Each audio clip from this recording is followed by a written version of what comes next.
Besides such facts, or the previously mentioned facts, was basically contributing to the growing tensions within the British community or the English community. Tensions that are basically borrowed from the history or the very, very deep history in England. That is basically England, or the District of England was basically occupied by or dwelled by the German tribes who battled against the Celtics, the original and old and the original old dwellers or inhabitants of the British Islands, and moved them to Wales and Scotland. And the districts of Wales and Scotland perceived themselves were started to perceive themselves as nations under occupation. And this is one thing.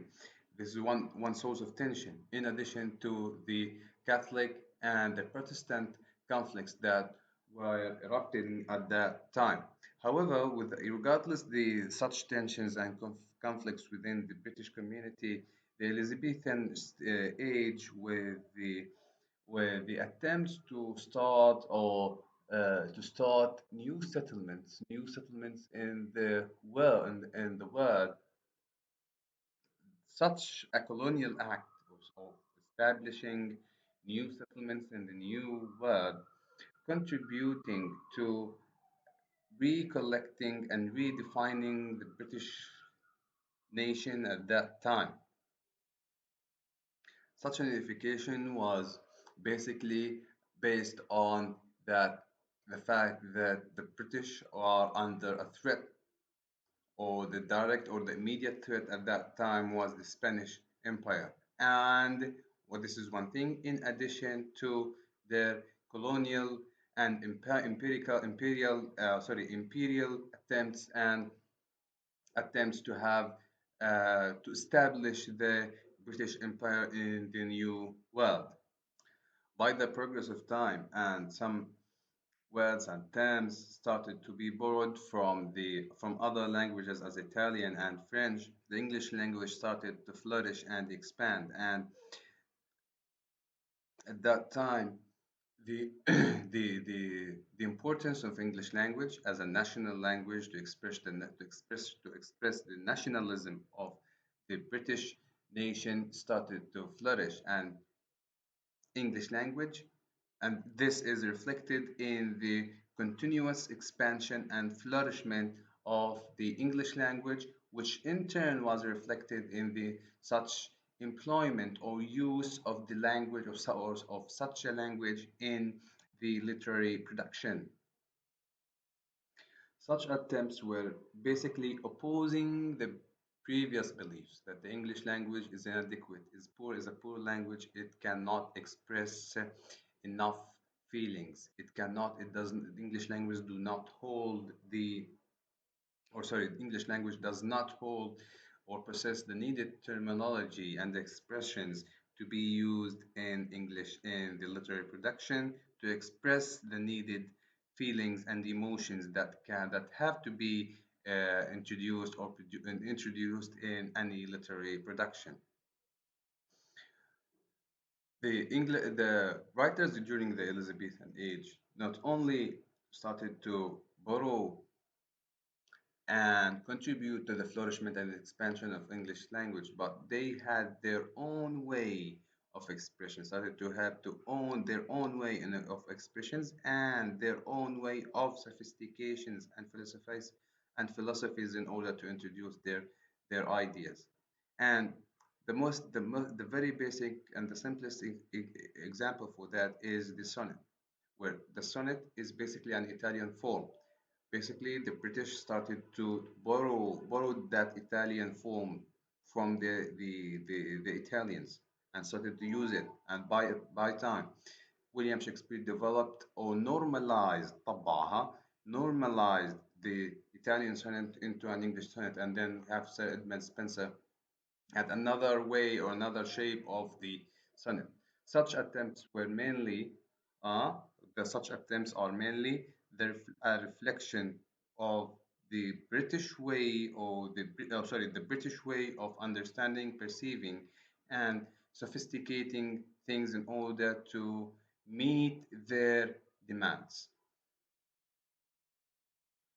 The peak or the most important era or period within the Elizabethan age is from 1590 to 1600, which can be seen as the peak of this age within the literary production, or where most of the literary product most of the most important and significant literary productions are produced between those two decades.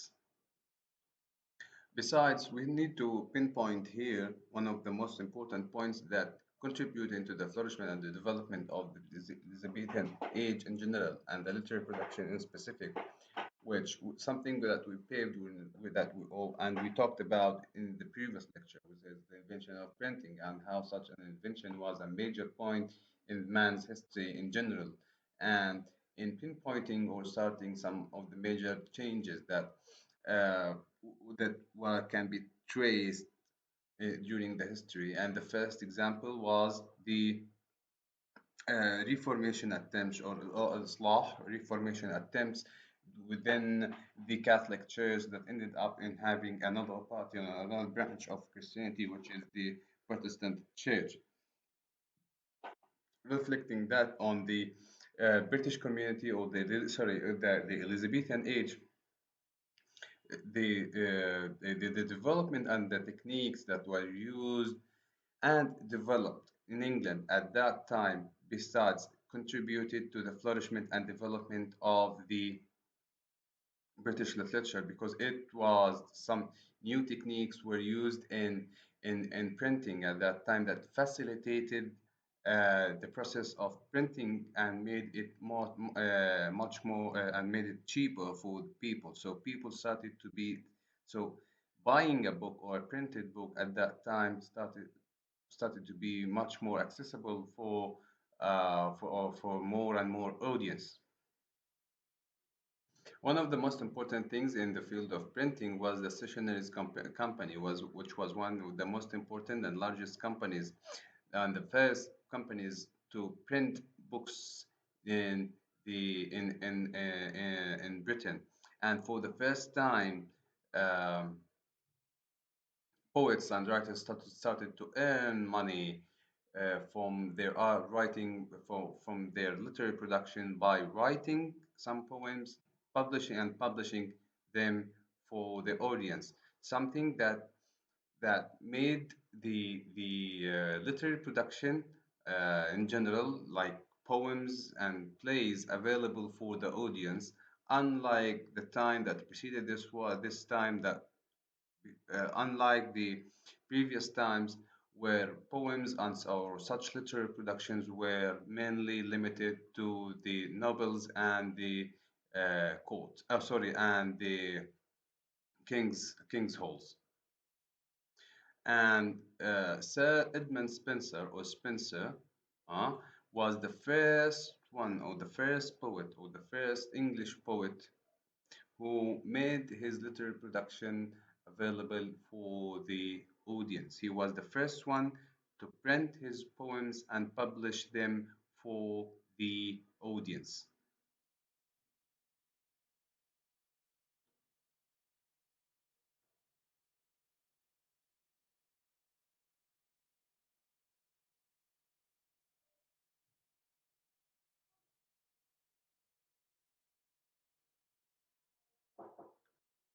Okay. And during this period, the English literary production and the poetic production in specific continued, or we're focusing on having the plain versus the weighty versus the heavy verses, that we're addressing some ethical and didactic themes that are directly touching and reflecting the social and ordinary people's needs. And the one of the most important productions, or collective production at that time, was the published book, the A Mirror of, oh, sorry, A Mirror for Magisters, which was a collection of poems written by a collection of poets, and such poems were mainly recited and remembered during the War of Roses. And when we talk about the War of Roses, one of the most pinpointing historical events. The War of Roses is a series of battles that took place between two big English families at that time. And they called it the War of Roses because the people or men who were fighting at that time wanted to distinguish themselves, and they were basically wearing dresses and shields as each other. So one of the families were used to put red roses, and the other family used to put white roses or flowers. So in order so fighters and soldiers to distinguish that this is a friendly and this is an enemy, so they called it the War of Roses. And the verses that were written in the collection, a mirror for the magisters, was mainly remembered and recited during such combats. Now we're talking about William Shakespeare, who is the writer of the sonnets, who wrote around 150 sonnets, and we're taking two examples or two important examples of his sonnets that he wrote. William Shakespeare was an English playwright, poet, and actor. He was widely he was widely recognized as the greatest English writer or writer in English literature, and one of the most important writers in the world's drama. He was also called the English's national poet and the brave and the William Shakespeare wrote or produced 39 plays and 154 sonnets, with two long narrative poems and few other verses. And his literary production or his dramatic production and his plays were translated into a lot of language, or most of the language around the world. And the most important significant works were like the plays like Hamlet, Shakespeare, King Lear, Othello, um, Romeo and Juliet. Okay, and now we are going to move to analyze and study the poems that William Shakespeare produced during his life, and the focus here will be on his sonnet 19. Noteworthy that William Shakespeare didn't write or didn't give titles for the sonnets he wrote. Instead, William Shakespeare was giving numbers or series or numbers for the sonnets. But after that, um, critics and writers after started to give the sonnets names, and usually the first line, the first verse, the first line in the poem was the name or the title of the poem or the sonnet.